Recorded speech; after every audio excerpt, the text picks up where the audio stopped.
This is an oil on paper. Um, the theme behind this particular painting was mood. I was trying to do just sort of a subdued, moody painting, kind of a romantic painting of just a little girl taking a stroll in the rain. Now, what's really good about sitting down and thinking beforehand, why am I doing this painting, is that it gives you the parameters you need to know where to go. And you don't start going down rabbit trails. So, for instance, with this painting, I know that getting highly detailed with the anatomy is not going to help. The more information that's put in, actually, the less the message is conveyed. So it's a real interesting dichotomy that the more you try to say, the less you wind up saying. And as I continued in this painting, at first I started putting a little bit of the face in, and I struggled with it a little bit, and then I realized that the painting doesn't need the face. As a matter of fact, it detracts from um, what the viewer can bring to the painting. So, especially in a painting that's going to be moody, you're depending a lot on what the viewer themselves are bringing to the painting. So you want to try and put in as little detail and as little information as you can.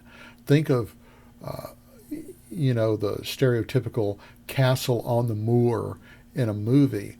Well, they're always covered in fog. There's very little detail. It's very monochromatic in its lighting, but it conveys just oceans of information to your mind and to your heart. And you know that the brighter that subject were, the more detailed it was, the more it would actually detract from uh, what's trying to be conveyed in the movie. So yeah, I struggled with the face. Not that I was struggling to get a likeness, because that wasn't the point. This is mostly made up in my head. It was just struggling to try to make the face say what I wanted it to say. And that's where I realized it can't. I'm wanting the viewer to bring their own ideas to the painting. So that's where I just took it out. Now, another thing that's important is that a moody painting doesn't always have to be dark and somber or anything like that, but it does need to have a very specific color palette. In other words, you need to think in terms of, do you want this to be an analogous color scheme? Do you want it to be a monochromatic color scheme? Exactly what do you want to do with this? Now, for me, I've got probably 3 or 4 colors in there. And even though that pink is warm, it's only warm in relation to the fact that the green and the purple are cool. The red itself is actually sort of a magenta, alizarin type red, so it's actually a very cool red. So right there, every color that's in this painting is cool or cooled and grayed down, so that it's not breaking with the whole overall feel and mood of a rainy stroll.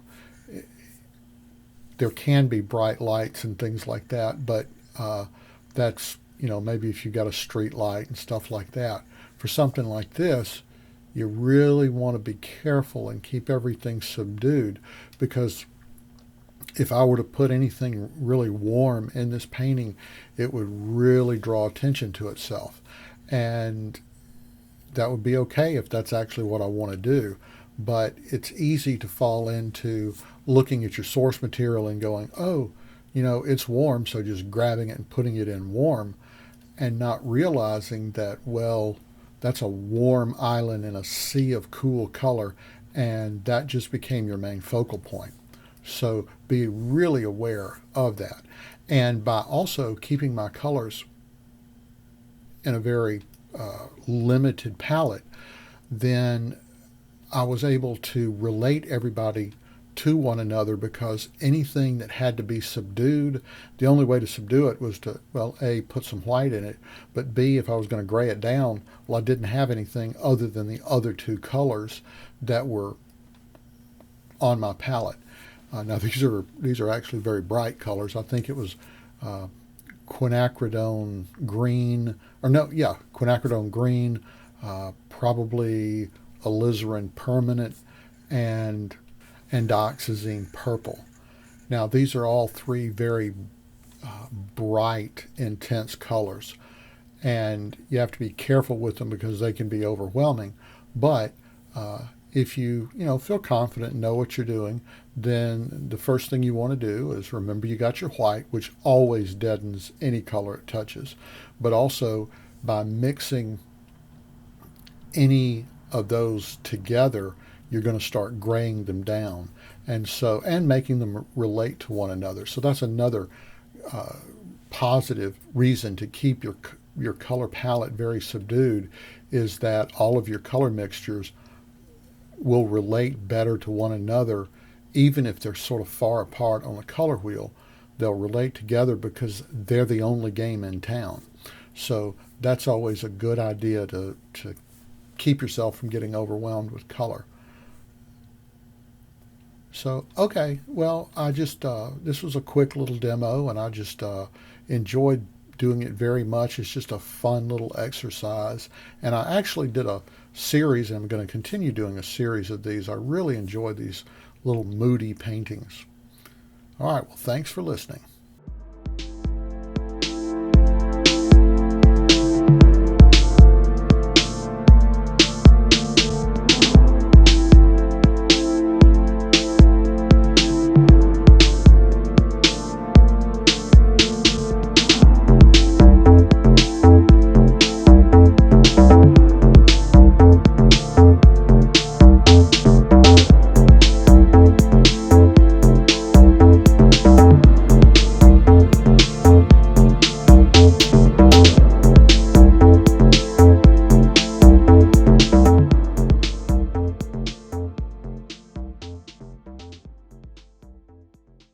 If you've enjoyed this episode of The Arthropologist, please hit the like button. And if you'd like to see more episodes like this, think about subscribing.